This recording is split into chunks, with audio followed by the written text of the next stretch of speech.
Cincinnati's ready for the Big 12. It was time for them.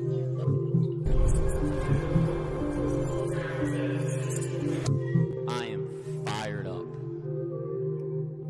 It's a blessing to be able to be in this league with y'all, you know, putting on for UC. Cincinnati, a basketball school for... And there he goes. Touchdown! Bearcats! Brookwamba again. Another slam inside. Ladies and gentlemen, welcome back to the GoBeercats podcast, part of the Catskeller Social Club. I am your host, Brandon, and as you can see here, if you're watching on YouTube, we had to bring the man back for a second time. We have Darin Russell again in back-to-back weeks. Darin, welcome back into the show, man. Thanks. Yeah, I'm apparently a hot commodity this week. You have seen a steep rise. You've debuted on the GoBeercats podcast, and that parlayed into a live appearance on Q102. Mm-hmm. So who knows where you're going to be next? You'll probably be the next sideline reporter for ESPN. Well, I can't forget where I came from, right? My humble beginnings here on the GoBeercats. Yeah, we had to get you on here a second time before you take off completely. But I thought it was cool to have you back on here right after the game. We have a lot to talk about. We want to talk about tailgate recap, Nippert, the game, preview a little bit about Pitt. But I thought it was cool to bring you back on here because last week we were just talking about what we'd be looking for, with the team, offense, defense. We had a lot of things that we were looking for. And now we finally got a taste of what Bearcats football could be this season. I know it was against EKU, but we can only sort of dissect what we've seen so far. Yeah. That couldn't have gone better based on wanting to have, with so many unanswered questions, new coach, new players, new conference. That's about as good as a debut as you can ask for. Absolutely. I completely agree. We're going to get into all of that and more, but you're a vet on here now. Before we get into anything too crazy, it's time for a beer. I went with the Westside Oktoberfest here. Of course, this is brought to you by the Delhi Liquor Store. And now that we're officially in tailgate season, they're your one-stop shop for everything you need. I myself forgot to bring a cigar on Saturday. I usually like to light one up at the den. Sort of, I just think it's part of the vibe. And I forgot to get one at the Delhi Liquor Store last week. I will be sure to bring one when we host Miami Oxford and officially the fake Miami. So I'll be sipping on this throughout the show. Be sure to grab all my tailgating supplies that we might need at the liquor store.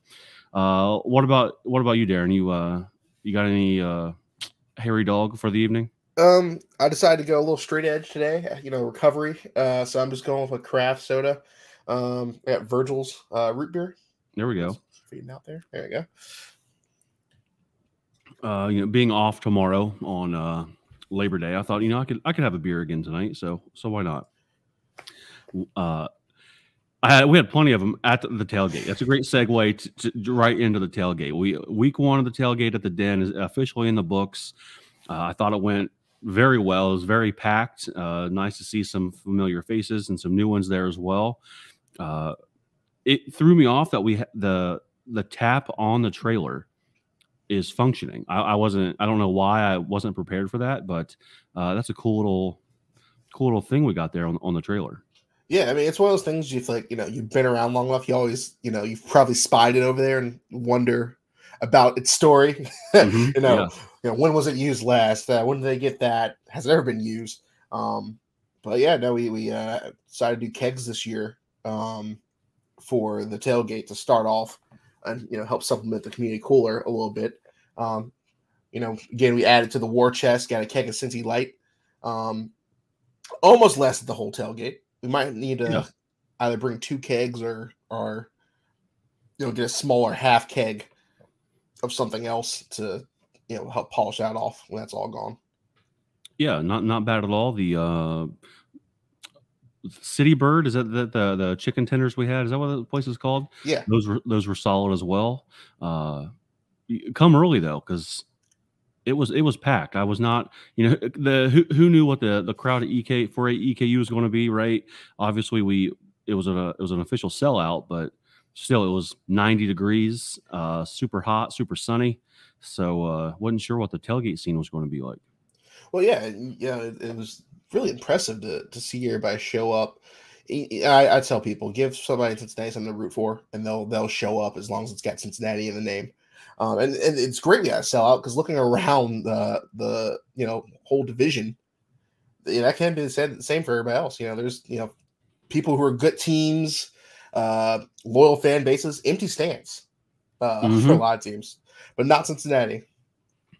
Not at all. And if you didn't make it to the Den this week and you're trying to check it out for the weeks that come, definitely go to thedenuc.com and learn a little bit more, sign up for a season pass or a game day pass or what have you. So all are welcome at the Den. I think that's the motto. I don't know, but it's a good time. So yeah, we might be working on a new one. I know you saw me float the joke, seasonal friends. Seasonal friends, because there are some people you only see around football season. And it's true. And so you're not any less happy to see them, right, but you only see them around a certain time. But yeah, everybody's welcome. I mean, it was a great time. I mean, you couldn't tell that we were scrambling to get stuff set up. It felt that smooth. Yeah, for sure. Definitely. I showed up a little bit late, got a later start on my day than what I liked. But yeah, when I showed up, everything was well-oiled machine. So just one of the perks of showing up at a place like the Den that has everything covered. So looking forward to being back. We've got a week off with the Bearcats at Pitt on Saturday. We're definitely going to talk about that. But then we'll be here for the victory bell and see if we can't win it for like a 50th time in a row. So yeah, absolutely. And of course we do watch parties as well. I want to say we're at lot 16. Oh yeah, at the levee. Mm-hmm. That's right. I did see that post. That place, I don't know if you guys are listeners or you, Darin, have been there. I've been there once. I blogged about it on the Catskeller social.club. Check that out if you're wondering what it's like before you go down there. But it is one of the coolest atmospheres for a brewery in the city. So cool spot there. That'll be a fun place to watch the game for sure. Looking forward to going down there a few times. Yeah. Let's tailgate success. See you again soon. Earlier last week, the university sort of announced some upgrades or some changes in or around Nippert. Did anything catch your eye as you were walking into the stadium or your game day experience that you thought stood out? I know there's some things I wanted to try out. The fiance was supposed to join me, but she was feeling a little under the weather. But we were really excited they extended officially TUC into the perimeter. So, good place to go hide out when it gets hot outside for a sec or, get some other snacks and beverages. I know they were trying to set up as a grab and go as well. Didn't get a chance to check that out. I wanted to get some of the smash burgers across the stadium. Yeah. And, with the heat and everything, people kind of started to file out earlier, with the beat down occurring. So I, took it upon myself to grab some food for a short line, late third quarter. Couldn't make it all the way over across to the smash burger, so I stopped for some food on the underside of the press box. Pretty good burgers and fries. Nice. Water. Yeah. For sure. Yeah, I mean, I sat in 134, like right in front of stadium view, basically, and that's where I thought the smash burger was going to be. Yeah. But I definitely did not see it there. At least I didn't see it. Like, I kind of walked past two of the booths. There's the Donatos where you can get the whatever the pastrami sandwich is. It looks giant. I skipped that because that looked a little too heavy. But the smash burger piqued my interest, but I could not find it there at stadium view. So I'll have to, I don't know, have to double check where that's supposed to be. Yeah, I'm over in 116. Mhm. If that's still called Young Alumni section, I'm not sure. I'm aged out of that officially, but I like my seats. The pastrami sandwich, or I don't even know if it's pastrami. It was either a pastrami sandwich or a Reuben. Somebody came over, and in the heat, it was smelling pretty pungent. Yeah. So that's definitely more of a fall sandwich, Yeah. not a 90-degree sandwich. Tastes Yeah. nothing less, but Yeah. Another place, and I'm kind of weary of putting this out over the airwaves because I don't want too many people to discover this, but the Catskeller being a part of Nippert now was super clutch. Because like after being at the tailgate and sitting through the first quarter, I didn't want to miss that, and we were 4 for 4 on scoring and possessions. I was like, I'm gonna go walk around, check some stuff out. I found the Catskeller. It was like a crisp, like 68 degrees in there. Bought a Cincy light, and they had the TVs on in the game, and it was not halfway full of people when I was in there. So definitely a cool spot to check out if you can find it. Definitely be using that resource more as we go into the season. yeah, absolutely. No, I mean, you bring up a good point. Take care of yourself out in the heat. Yeah. If you feel like it's too much, head inside. It's a good place to go to. I know I saw a picture of your ice sculpture that they had for the Cincy light. Yeah. Was it an ice luge or was it just a sculpture? They actually had 2 of them. They had one guy, which I don't know how he got this job, but he was probably the luckiest guy there. They had the Cincy light bar, ice bar. I didn't get a picture of that, and like he was just standing there serving Cincy lights off of it the whole game. And then across from it was the thing that I took a picture of. You could I don't know, it was like an ice sculpture selfie station or whatever. I don't even know what that thing was.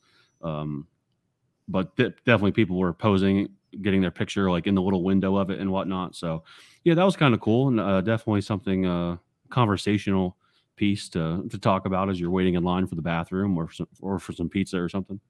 Yeah, I mean, I definitely saw some of the social club members taking photos. Councilman Chelsea, they posted some photos in there. It looked refreshing. It did, yeah. It looked like I wanted just to slide across it, is what I wanted to do at several points throughout the day. But overall, cool little change ups, little things to tweak game day. Definitely want to look out for some more of those. Overall, good experience. Not, I mean, can't say I've ever had a bad experience in Nippert. And to top it off, the Bearcats throttled the Colonels. Throttled them. Give me your initial reaction on what you saw. Any takeaways? I'll leave it up to you. Let's talk a little bit of football here now. Yeah, the offense was firing. Obviously you there's a risk in going big because then sometimes you gotta go home if you don't make it. Not that we would have trailed or been in trouble, but maybe the game looks a little bit different if you don't get that immediate shot of energy. But I mean, have the ability to even go 4 for 4 and start out was great. Defense, held them for a while. There was their first scoring drive. They were opening up some lanes there, maybe some missed assignments to fill the holes. Not exactly sure what happened there. But other than that, defense played, pretty well. If I had to say something that needed to be cleaned up, penalties for sure. There were a few just dumb penalties. Like running into the kicker. We lucked out that it was only running into the kicker. Yeah. And even he almost did a second time. He pulled up a little bit at the end, but he was firing. 7 penalties for 55 yards. I did notice that there might have been 1, maybe 2. I can only recall 1 pre-snap penalties.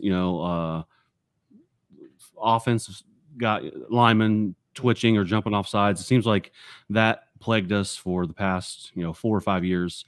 And I off the top of my head, I can only remember 1 instance of that happening on Saturday. Yeah. Absolutely. And you kind of face palmed the second it happened. It was like, oh, we're doing so well. Why now? But I mean, mistakes are going to happen. You just got to make sure you clean those up because a better team will make you pay for those ultimately. Emory Jones, great pocket awareness overall, except for that one moment where he took a strip sack. He kind of almost pump faked in the pocket, and you can't really do that with things breaking down around you like that. If you're going to pump you and bring it back down, you got to go at that point, or at least move up in the pocket. But other than that, you can't really criticize him too much for that. Just a bad moment. I mean, other than that, he was cool, calm, collected. You swear he'd been playing here his whole life. It's great to have him here.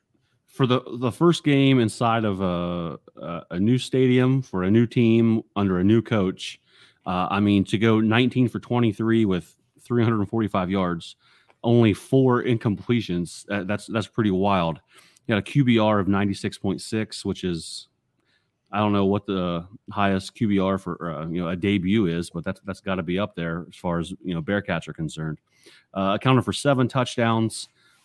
He was a man possessed on Saturday, and I think we also got to look at who his favorite target is going to be. I tweeted this out that we got to give Xavier Henderson a nickname, because hearing Xavier over and over again in Nippert is like, man, we got to give this guy a nickname so we don't have to hear that 10 times a game, because he was a stud on Saturday for sure. Yeah, he was everything that was hyped up to be. You really can't get too mad at that at all. Just impressed. It was weird. It was weird seeing a number 8 catching the ball so many times. Because you think back who's had that number over the past few years. He had okay productivity out of those guys, but there's no complaints from him. He's his post game interview, funny guy, hilarious. Yes. It's a good thing to see guys like that get into. I can't even call it getting into the system, because the system's new to everybody, but get into a new setting, gel right away. Mm-hmm. Take on the school, accept the culture. You could tell the quarterback and receiving unit as a whole, ones and twos, were almost in perfect sync. Mm-hmm. And for all the headaches or heartaches of just watching that room bleed guys over the course of the off season, and to see it completely rebuilt and come out firing like that is it makes me comfortable for next week, I will say. Yeah. So what do you receivers, they ate all day. How many different?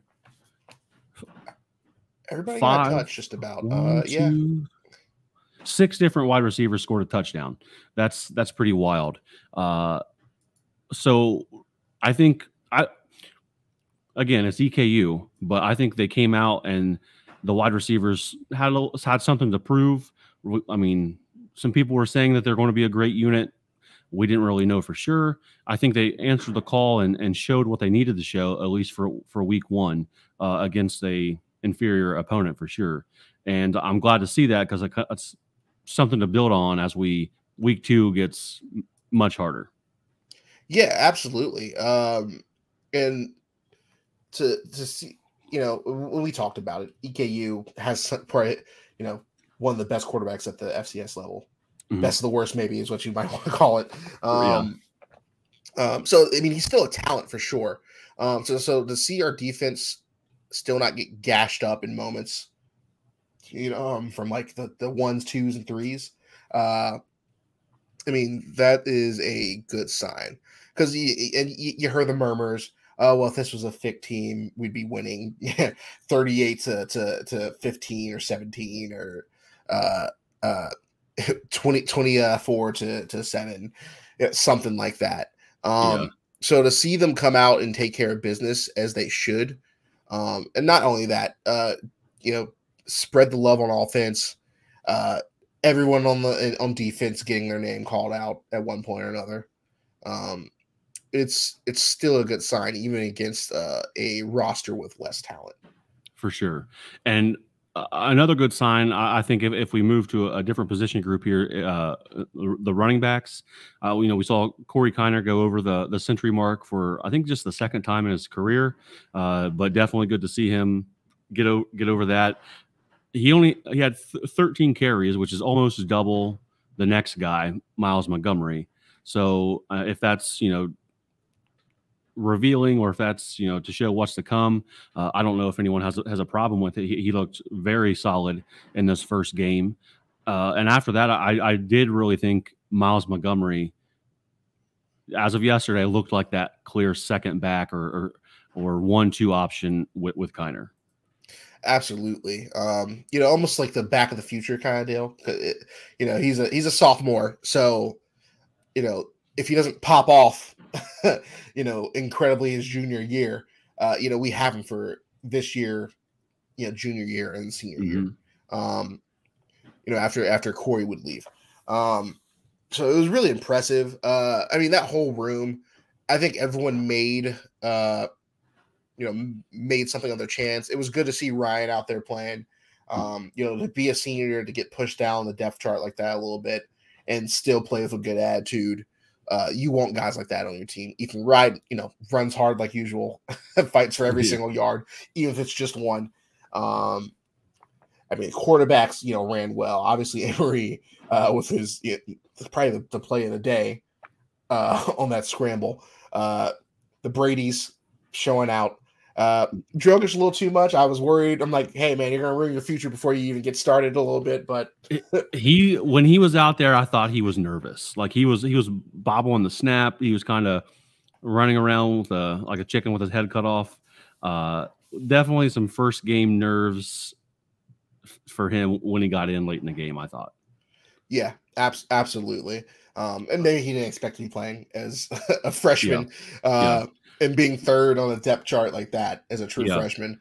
And you want to read the tea leaves here a little bit. Yeah. I was kind of thinking about this, and I think in a normal situation, you put in your second string quarterback, in this scenario, Lichtenberg, and then you just leave him in there, right? You want him to get the snaps. You're up 50 points or whatever. I think a normal scenario, you just leave him in there. But I think the fact that Drogic got some snaps is kind of telling that they do really like him, and I think they purposefully worked him in there to get him some reps, which I think reading the tea leaves you can say like they're high on this guy, because if not, they'd have just left Lichtenberg in the entire time. Agreed. I think the second you saw them let Lichtenberg open it up and throw it, you were like, all right, everybody's probably gonna get a touch here. If he's not the one running out the game. And letting him toss it around, Brady D is probably going to get in there at some point and at least run it out in a little bit of option game. Speaking of Lichtenberg throwing it around, buy stock for Barry Jackson now. That he took 65 yards to a house on a little like screen pass, and I don't think, even if someone would have caught up to him, I don't think they could have took him down, because he was running hard. He wanted to get to pay dirt, and he certainly did. I think there's more to come from that young man for sure. Yeah, and he navigated traffic really well. Yeah, for sure. A few shoestring tackles there, just hauling. Sort of that kind of waddle run as you're like realizing where you're at and trapped in the space. Yeah, absolutely. That tunnel screen is bread and butter for Cincinnati. Yeah. Buy stock. I think he's going to be fun to watch this year, if not years to come. We talked a lot of offense here. There's a lot of questions about offense, right? I think there's sort of calmed some people's nerves a little bit, made us a little bit more cautiously optimistic. But the defense, they're the marquee unit, right? What do we think about them in week one? Yeah, I'm a defensive guy. If you which is probably sounds surprising to how much I've been raving about the offense. But no, they played fantastic. Daniel Graziak killed it. He was everywhere for sure. Everywhere. Yeah, playing with energy. The whole defense really. Anytime they made a huge play, they're out there just throwing some dance moves together in the end zone and feeding off of each other. You gotta have guys like that who can inject that kind of energy in. He was firing off the edge. Mostly a 3 technique, which at that size, you're kind of like 6'1", playing on the edge like that. You don't see that too often. And we still haven't listed as a linebacker at that point, even though we got him playing on the end. So, but obviously the Godfather showing out, doing what he needs to do. Briggs, For sure. fellow Walnut Hills grad, what up? Playing hard. Phillips, also playing really well.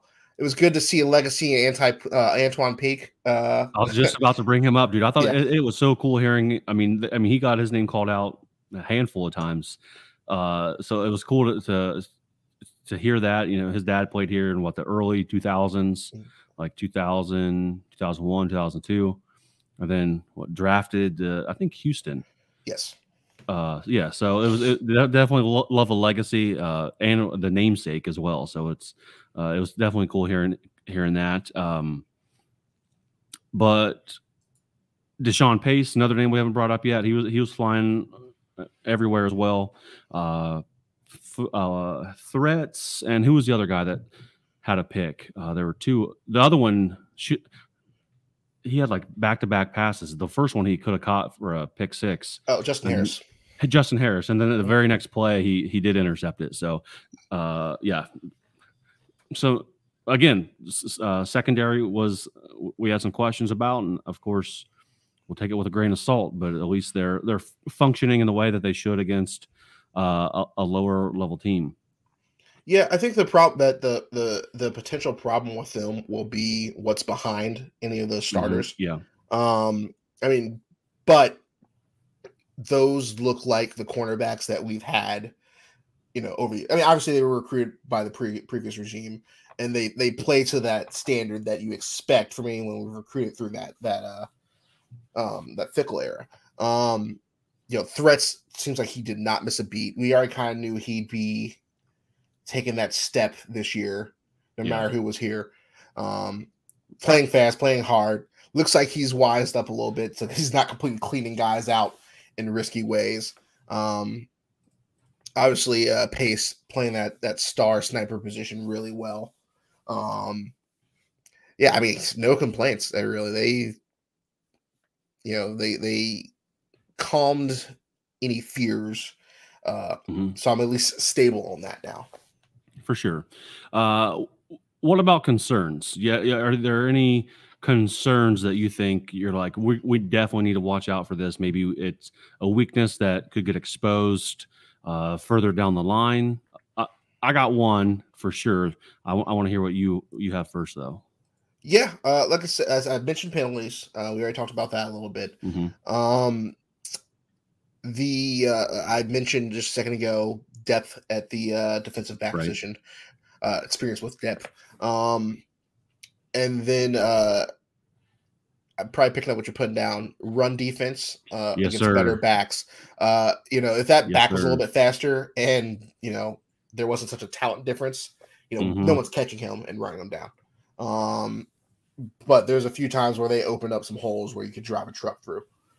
Yeah, they're if I'm not mistaken, their first driving score, I think they gained 60 yards on the ground, maybe 50 to 60 yards and chunk plays. Gave up, what did we give up? We gave up 125 on the day, which doesn't sound terrible. But when you're giving up those chunk plays, those are going to the house against, better competition. So I think we got to look out for that for sure.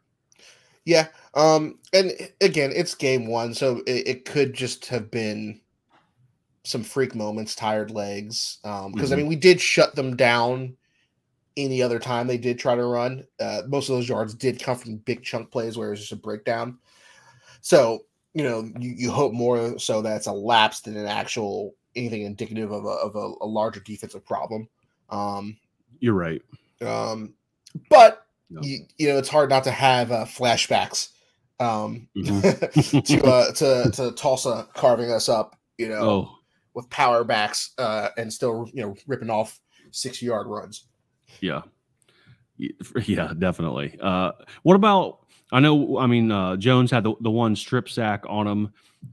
Would this team giving the ball up be a concern to you at all going forward? Not yet. I just think that was, I want to say that was Emory getting a little too comfortable in the pocket.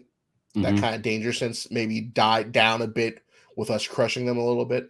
Obviously, you don't know what's in anybody's heart or mind. But with as clean as he played, I think it was just kind of a lapse. He thought he had more time than he did. Yeah. You know, and that pocket was really clean, even when it got tight a lot of times. So that could have been him just trusting that he was going to be fine, that no one was getting to him.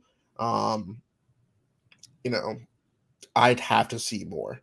It's at the back of the mind for now. It happened once, but definitely, yeah, definitely agree with you there. The last thing that I really had of note, one thing that we talked about last week was special teams. I didn't know a ton about our kicker Carter Brown coming in from Arizona State, and I like that he got a chance to knock one in from 47 yards out. Looked like it had plenty of leg. So that was, if you can't score a touchdown, I'm glad to see that we have a guy that can boot it. Yeah, he's at least good from 46. That was his long on the day. Okay, yeah. 12 points contributed to the day on that. With on his longer kick, it was a little low on the launch, so you kind of watch it float through and lose some steam there. So I am interested to see what his limit is.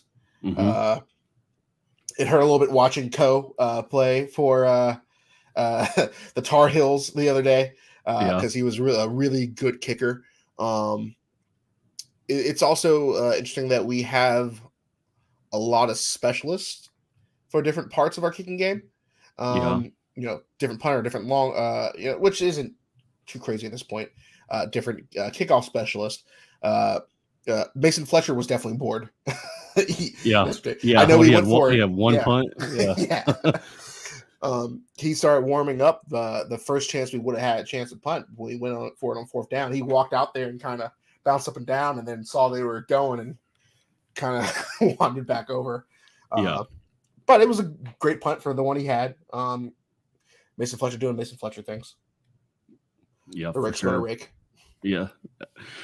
On Twitter this season, I'm going to try to do this every game. I almost forgot week one. I'm glad I didn't.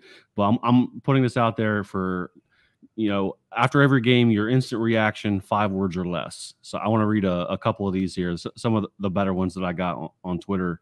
I should have asked the Discord. I did not. I'll be better next week. Is week 1.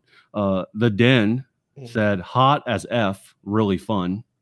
I'll take that. Definitely agree so far. I am now cautiously optimistic from Zach Jones. Mike Schneed said, impressive day next week. Huge. So definitely sounds like we caught some of attention, or they caught the attention of some people here. Definitely people are tuned in now that, if we won, 17-3 or it was a much closer game, people would have been like, yeah, this isn't going to work out. But they definitely came out in dominating fashion and took this one. So it sounds like we have some people's attention. Yeah, no. Shout to Zach Jones, my old co-host from back in the day when I was on Bearcats Radio. Okay. But cautiously optimistic is probably right, actually. As I mentioned earlier, I feel comfortable now going into the Pitt game. Not necessarily that we'll win, or blow them out for some reason, but I know that we can compete. Yeah. Oh yeah. Even if they are favored, I am now not worried for it to be like a drubbing. Yeah, definitely. Not trying to go into Pitt and get embarrassed. Some people in the Big 12 did get embarrassed this week, Darin. Another poll that I put out on Twitter, and I want to hear your thoughts on this as well. who had the most disappointing week 1 in the Big 12?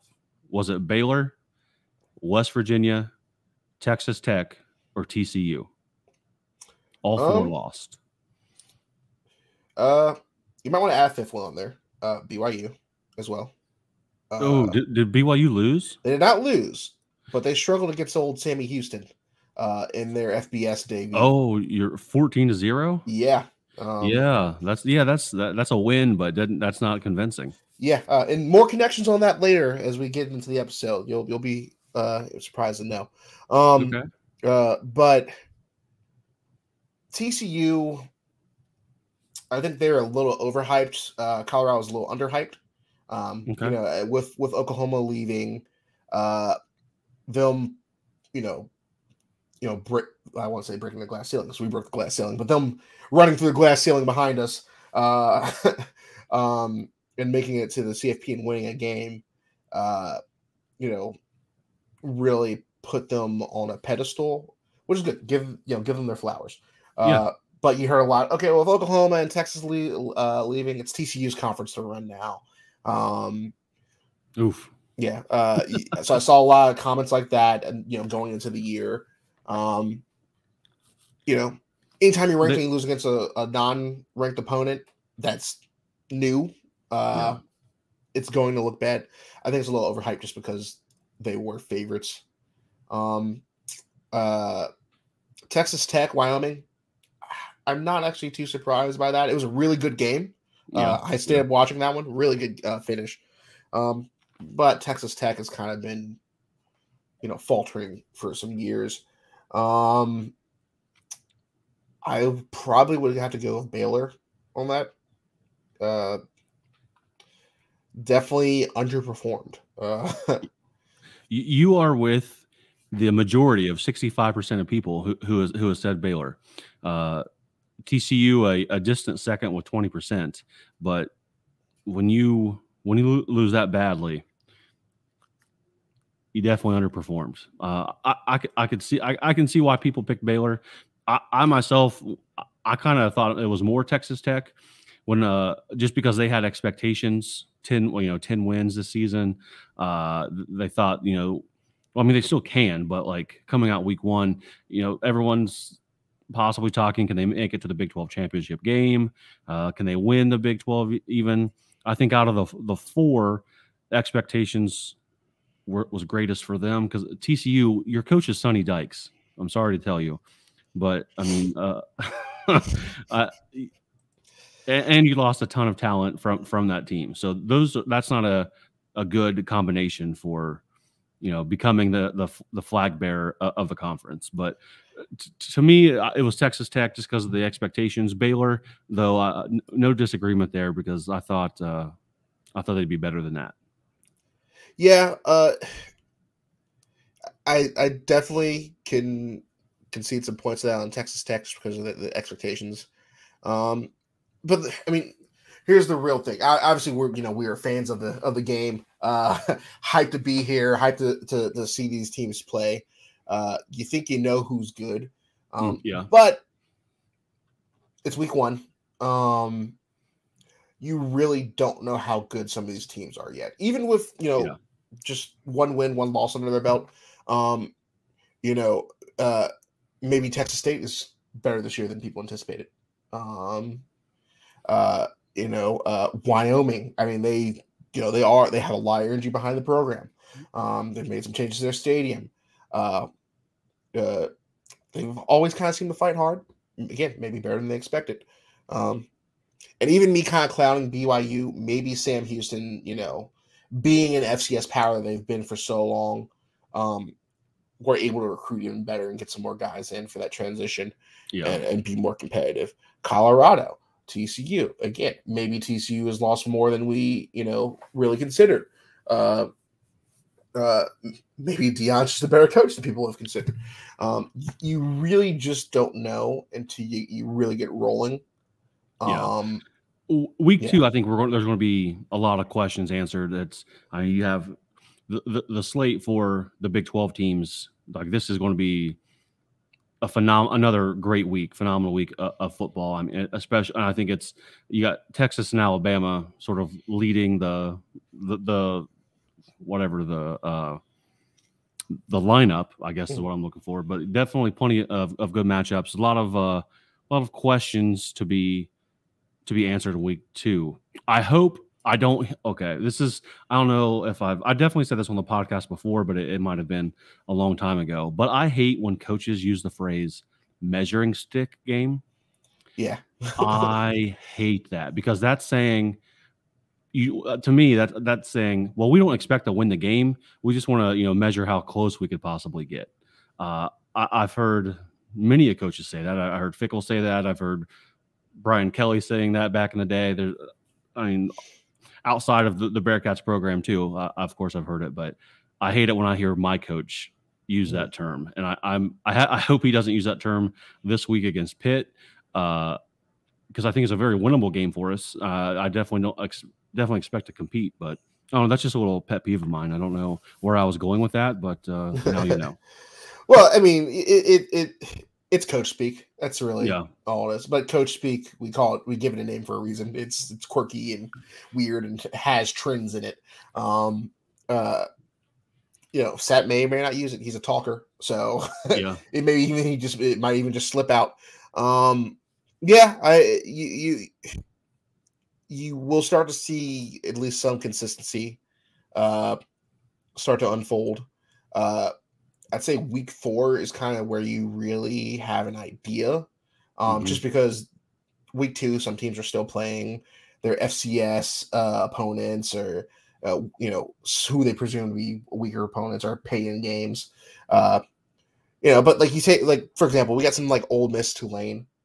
That is an earlier matchup where you really actually will see what someone's made of. But more often than not, it's just there's still a lot of like front filler games going on. You don't see a lot of teams really trying to measure themselves. We'll just have to kind of wait and see, really. You have anything else from week 1? Anything from the Bearcats or around college football? Anything else that we didn't hit on that you think we need to talk about here? Yeah, a little bit. It was kind of just more like talent spread. Because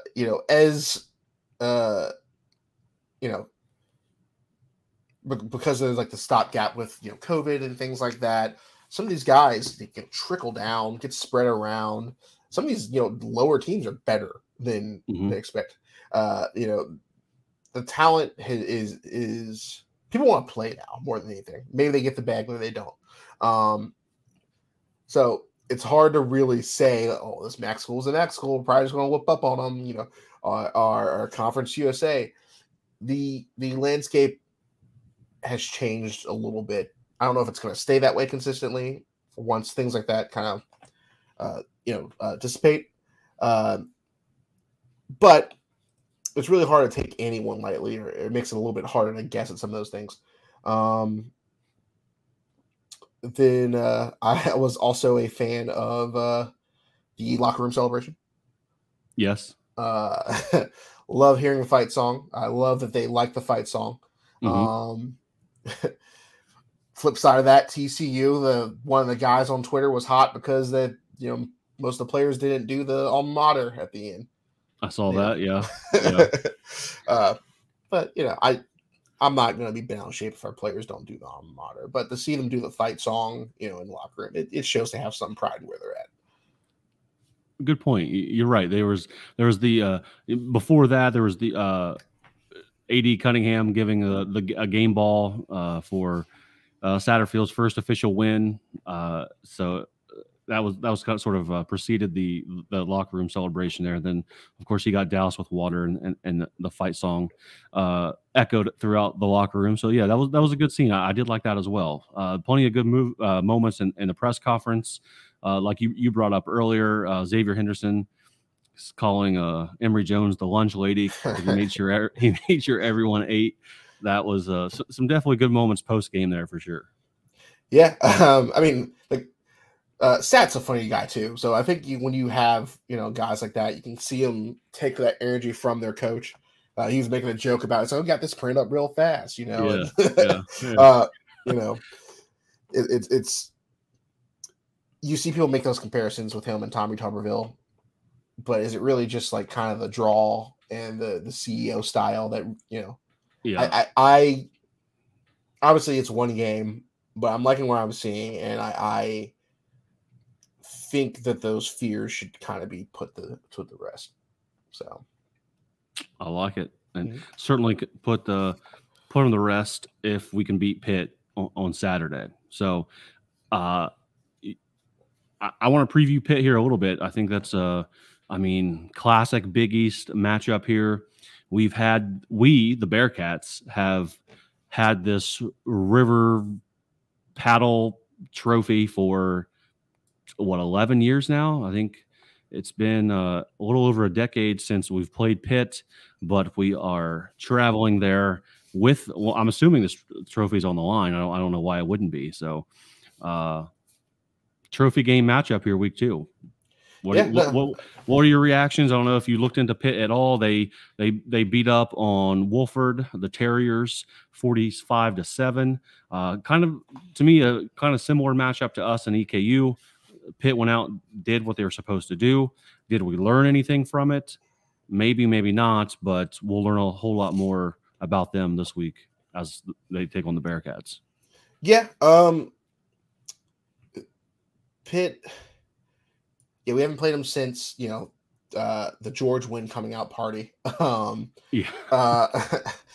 that run to start the game all those years ago. Not too much. I think the only thing we've really confirmed at this point is that we're going to be some pretty evenly matched teams. Mm-hmm. I'd say their game was a little bit different than ours. They ran the ball into the end zone a lot. That's where a lot of those points came from. Mm-hmm. You know, they're not afraid to run the quarterback. Yeah. He had 41 yards and a touchdown rushing.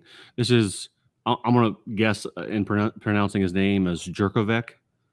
I'm fine with that. Yeah. Sure. Yeah.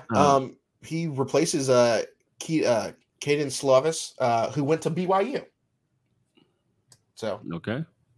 USC before that. So he was USC, played at Pitt for a year last year. Now he's at BYU, you know, struggling against Sam Houston. So there's your connection earlier. Yeah. That's Phil played at Notre Dame for his first 3 years. Okay. He then first 2 years, transferred to Catholic schools, went to BC after that for the next 3 years, and now here he is at Pitt to take the starting job.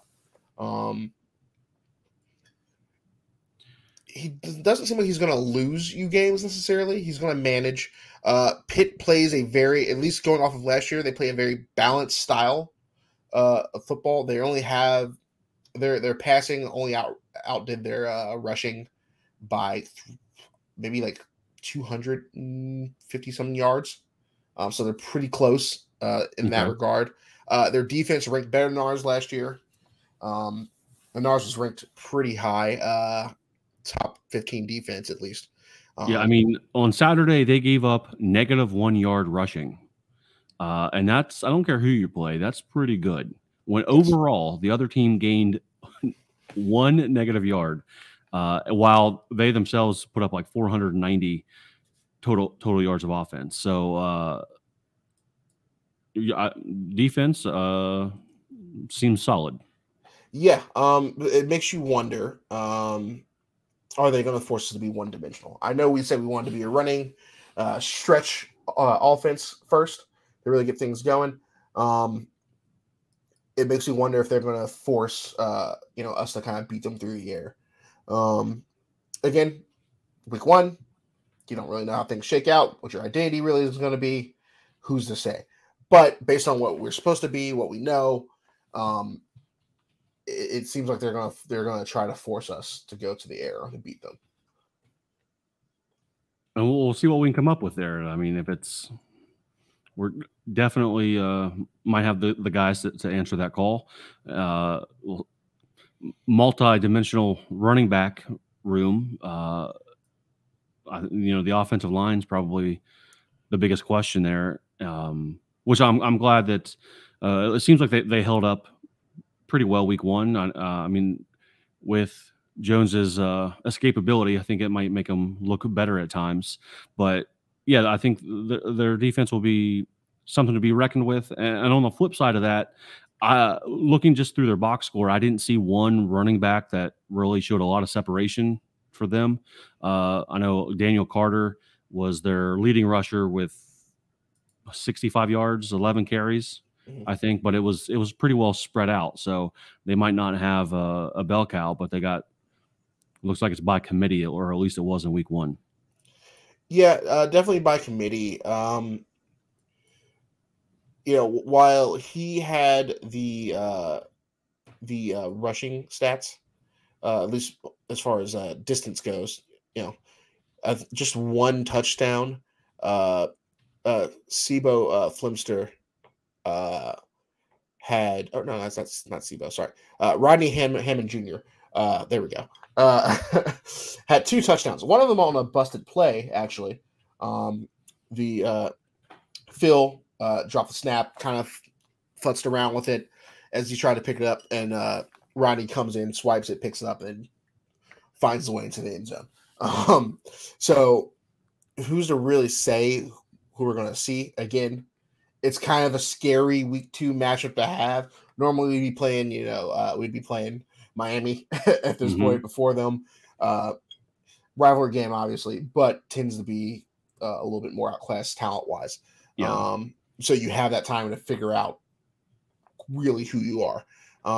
But week 2, who's to really say? I don't have anything else really for Pitt. Again, I think that's week 1 wasn't that telling. I mean, just very similar to how it's not necessarily telling for us. Will be next Sunday. We'll know a lot more for sure. Yeah. I'm at that point where it's you just want to see how far your team can go. You want to enjoy the ride, a little bit of a honeymoon. Obviously, you want to win. You never want to lose. I would love to go, 12-0 if I could. Right. Of course. But again, I think pretty evenly matched teams. The actual game, they have us. No actual point spread, at least on. Oh, actually, no, we do. We get the line is currently at Pitt minus 8. So over under 48. Okay. They got them favored 59%. It's our 42 or 40.2. So last week I asked you for a score prediction. You were definitely closer than I was. You said 42-17 Bearcats. I went with 35-6. So I definitely think you were closer there overall. And the last thing I really have to talk to you about here, Darin, as we wrap up your back-to-back week appearances on the show, I want to talk about that line a little bit. They opened up the Bearcats opened up as 7-point underdogs, and then from 2:00 in the afternoon on Sunday to as we record this here in the evening, that line moved up to 8. So if we're talking gambling, it's brought to you by the BetStamp app. It's not a sports book. It's a way for you to track all your bets across sportsbooks in one location, as well as line shop to make sure you're betting the best odds. Download the BetStamp app and be sure to use the referral code GoBeercats. So as the Bearcats are now as an 8-point dog at Pitt, and you found the over-under. I hadn't seen that yet at 48. Do you like the Bearcats to cover? Yeah. I'm confident that we can win. I think that the favor should be flipped. Obviously, even teams away, they get the away bump on top of that, and them being a standing Power 5 longer than we have. But the Wofford game, empty stands. You'd think for a city as proud as Pittsburgh, more would show up, and who knows? Maybe they'll come out for this rivalry game. But I got a feeling It's going to be a close one. It's going to be a bare knuckle brawl. I think it's 24-17 over the Panthers. 24-17? Yeah. All right. Got it locked in there. I thought the line was going to be closer. I thought it was going to be like 3.5 or something like that. I expected to be the dog in this one, opening up at least. So 7, I thought that was kind of high there. It moved to 8. So the 48, the over under, I'm probably going to stay away from that because I really don't know how this could go. I'd maybe lean towards the under, but you're 24-17. As you were saying that, I wrote down 27-24 Bearcats. So we're right there, very close. We'll see if we can't both be right again, and the Bearcats going to win. But I think we're both right there. It's going to be a close one. Like it. Oh, all right. There anything else that we missed along the way here? We covered a lot. We went from tailgating to all the way up to predicting the score of week 2. Everything in between. I liked it. No, I think last week would have been more electric if we just had the fall weather with it. For sure. Can't wait to get back on campus, start changing colors a little bit. That breeze is there. I think that just adds a little extra, and I would have added a little bit extra to the energy last week. No, absolutely. For sure. Definitely. Well, I will see you if I don't see you before the Miami game. I will certainly see you there at the Den, and hopefully it is a little bit cooler. We wear these new black shirts that we got for this season. So I don't know what color we're supposed to wear for the game. I know they switched it up on us here, but we'll cross that bridge when we get there. Well, first we got to beat Pitt. So go Bearcats, beat Pitt. Let's do it. All right. I'll see you, Darin. See ya.